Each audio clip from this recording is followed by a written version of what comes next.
Mga kapuso, nakikisa ang GMA Regional TV sa pagbati ng Happy World Teachers Day sa lahat ng mga guro. Sa mga tinagurian nating pangalawang magulang, isang panalangin ang alay namin sa inyo. Tagapagkaloob ng lahat ng kaalaman at guro ng mga guro, bigyan po ninyo ng pagkalinga ang aming mga guro. Biyayaan nyo sila ng kahandaang linangin ang aming murang isipan at huwag magsawa kapag di makahabol ang turuan.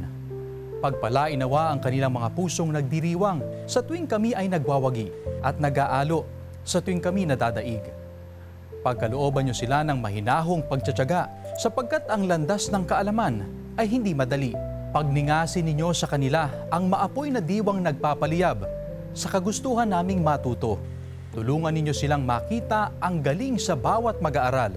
Wala sa marka ang halaga, kundi sa pananalig nila. Ikintal ninyo sa kanila ang walang pagkauhaw sa karunungan.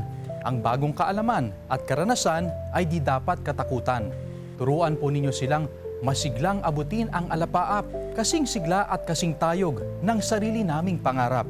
Pagpalain po ninyo ang mga gurong nauna sa amin. Ang nagawa nila ay napapakinabangan pa rin.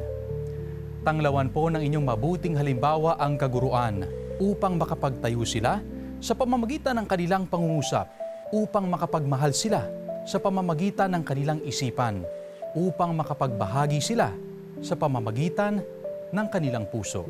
Siya nawa.